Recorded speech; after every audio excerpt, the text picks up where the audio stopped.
Three Arrows Capital. I'm guessing that they got refunded because nobody wants to be attached to them. I'm sure if they knew that they had Three Arrows Capital on affiliated with them on this website, they'd be like,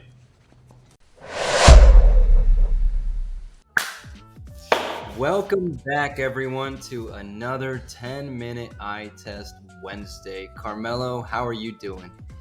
a little bit tired. We've had an intense week so far, but I'm excited to dive in and check out another new project. Not sure what it is yet, but that's part of where the excitement comes from. I've got an idea, and it's an interesting one. So this is, I think that, going back to the last one with the Cogito protocol, like that was more interesting, I thought. It's like it wasn't AI, it was something that was like completely novel.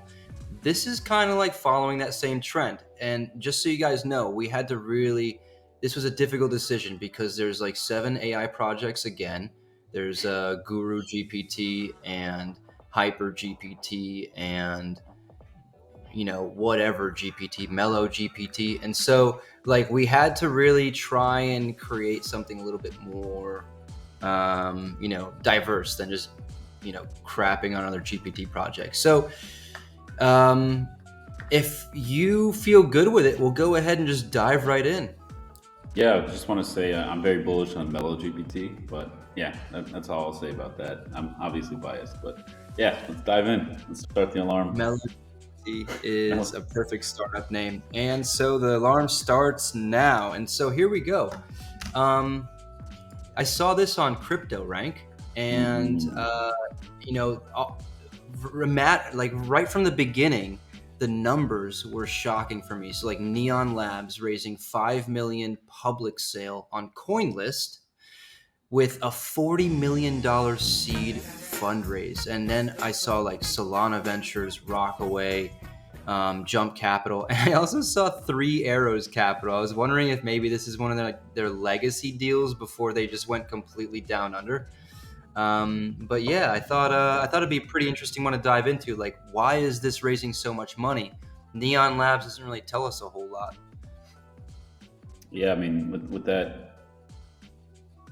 those like Solana Ventures investing in it, I mean, it makes sense that it's going to incorporate into Solana. Like maybe, I don't know, I haven't heard of anything like a layer 2 on Solana, or if there's even a need for it, because obviously it's so fast and the transactions are very quick. But it could be an integration play.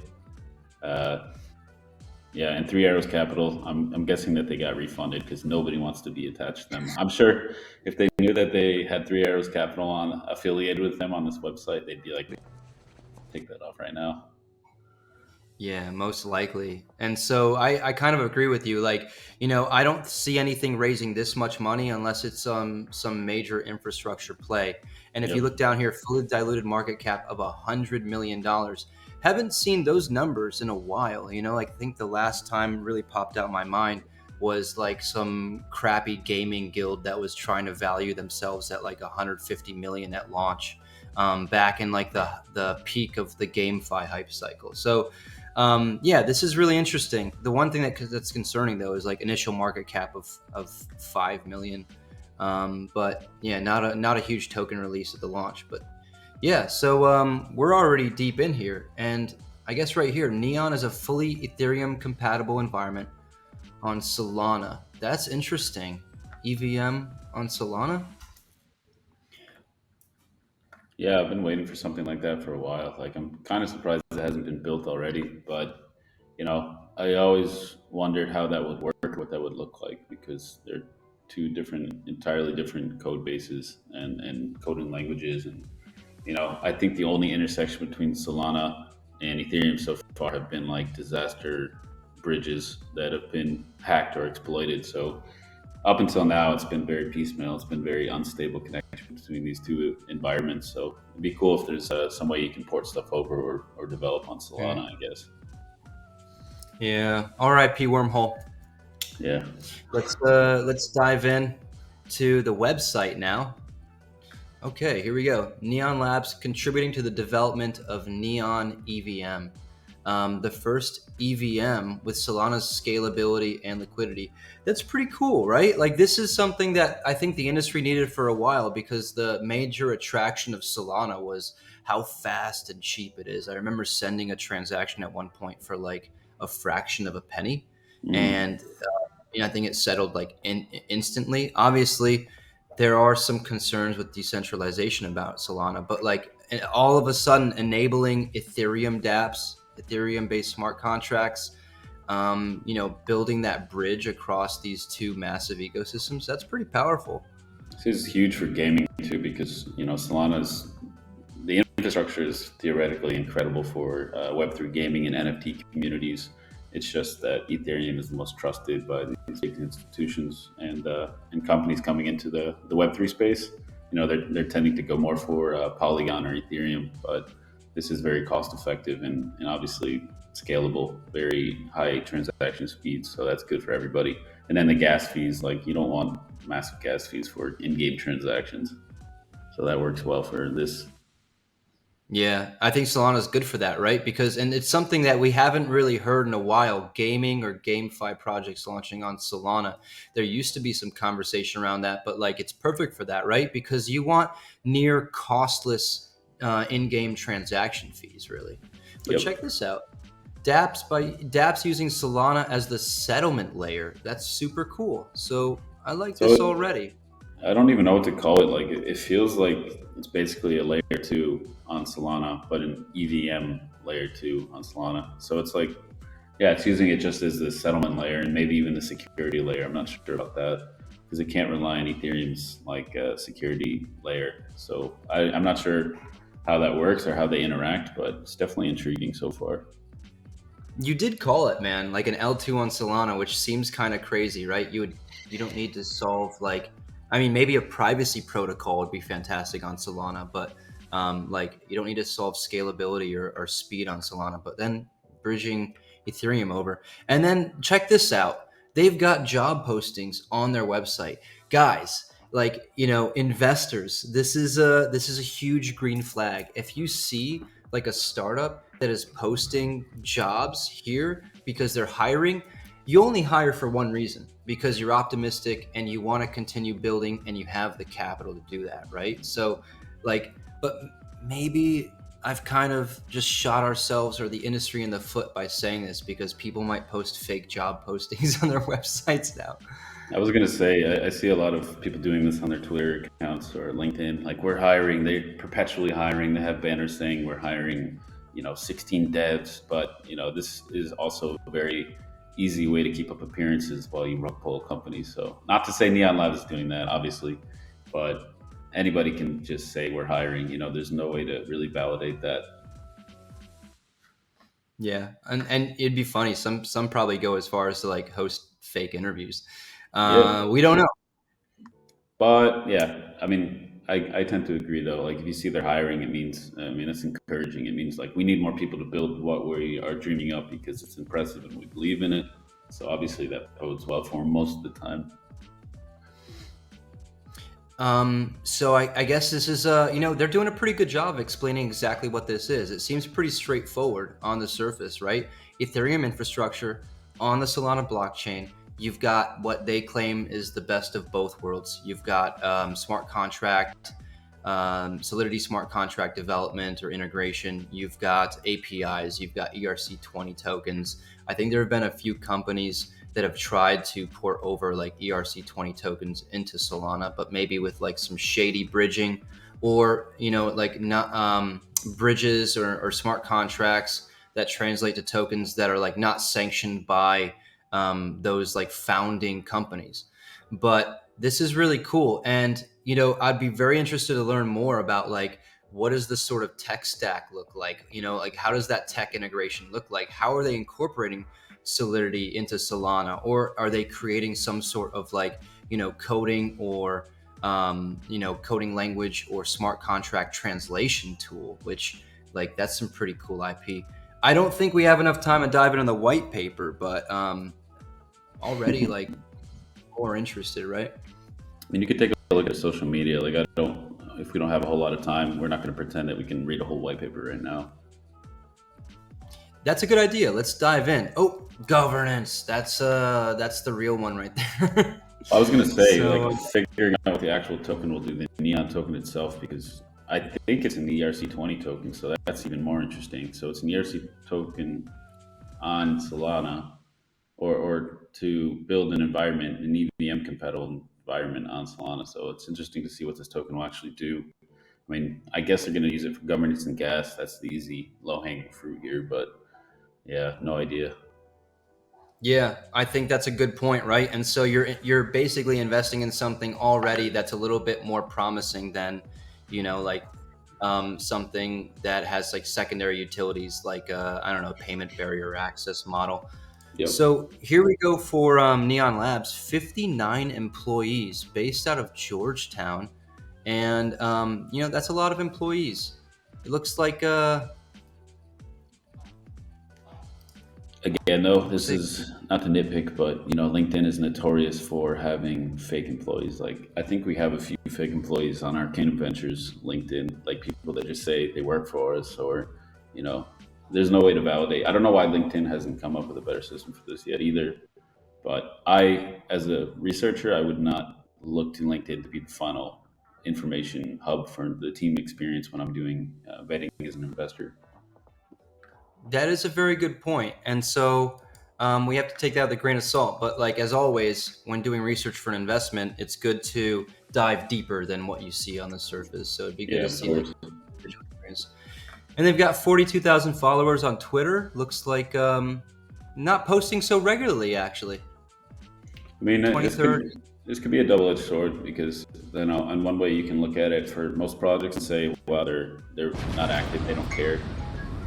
But you can also say, wow, they're so deep into developing that they don't want to really focus on marketing right now. They're just working on building. What I am surprised to see is that their website didn't really feature much information about their token launch that's happening tomorrow, I believe.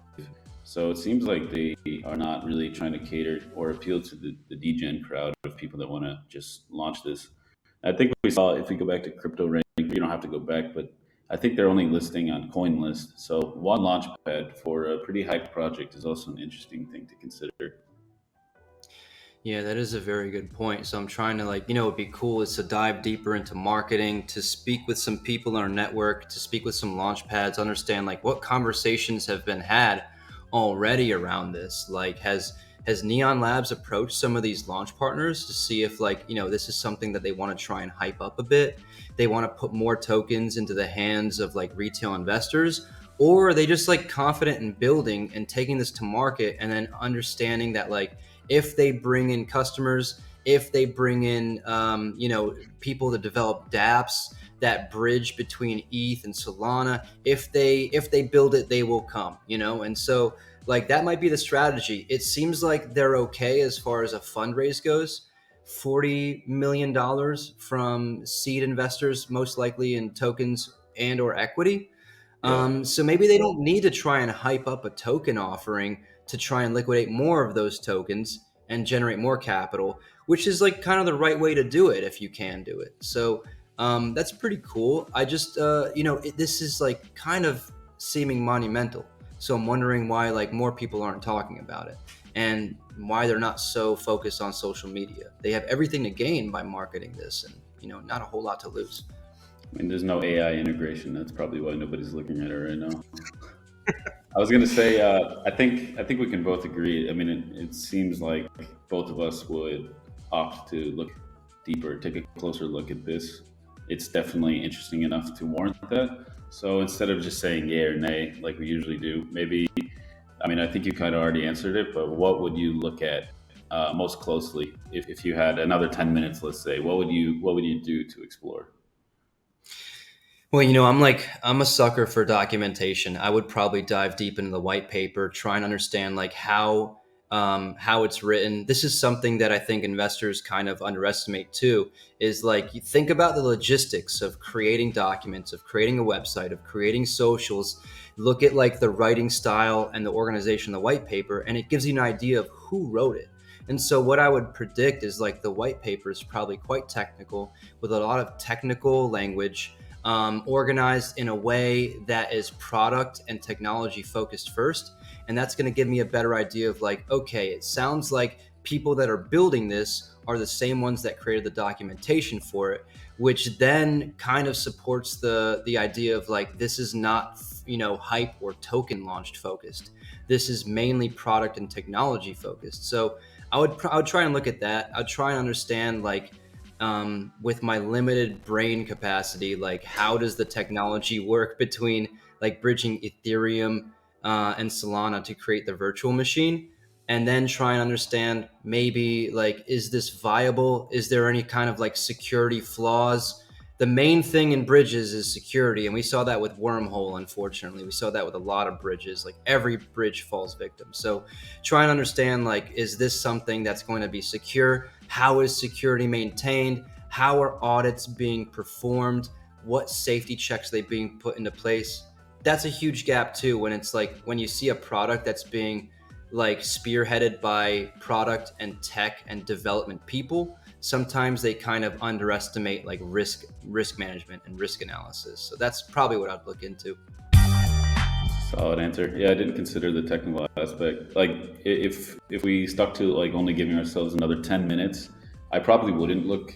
It's probably an unpopular take, but I wouldn't look too much into the tech, to be honest, because at a certain point, I gotta trust that they know what they're doing, that they have people far smarter than me working on it.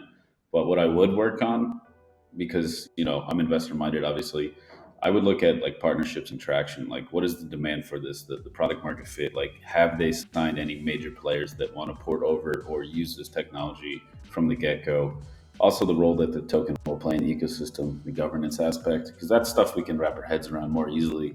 We would probably have to bring in like third party people to help us understand like the actual tech, like auditing the tech. I don't think there's bridging involved in this, but I might be wrong. I think it's more of like just building like a walled garden within Solana ecosystem that's EVM compatible.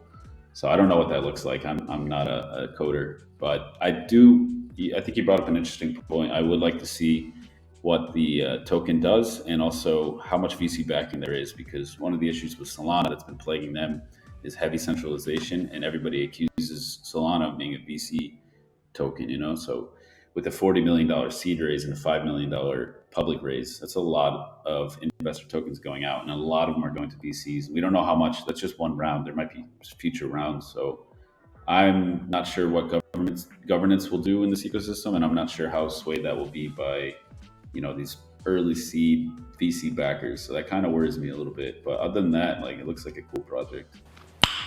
Nice. I think this is why we get along, because these are two completely different opinions. Like, this is like, they kind of complement each other, and this is why we're good at, like, evaluating investment opportunities and performing fundamental analysis and making like good judgment calls, because like those are two completely like very different things. And it's not even like it's consistent in our like thinking. Like, we switch back and forth a lot. Like, sometimes you think way more on product, and sometimes I think way more on like viability and ecosystem and partnerships. But that's a great point nonetheless. Like, understand, with this one, this is what we try and teach people that are watching these videos and investors, is like, understand, who is this being geared towards? Like, how are they going to get the customers that they want to get? What's their business model? Like, how are they going to make money off of this? And how are they going to try and expand the ecosystem? So, like, I don't know if that means like GameFi, NFTs, other infrastructure plays. Super, super interesting. But yeah, I think we're in agreement. Definitely 2 thumbs up. Dive deeper into this one. Neon Labs looks cool. Interested to see how this launch goes. Just on CoinList, $45 million public raise. Oof, this is a big one. So yeah. Well, $5 million public raise, 40 in seed Oh, already. yeah. I can't be spreading rumors. Fun. Thanks for watching, everybody. If, and again, as always, like, subscribe, do all of the things, and let us know if there's a project that you're interested in learning more about. Maybe we can dive in there in 10 minutes and give you our surface level take. And see y'all next week. Thanks again. See everybody.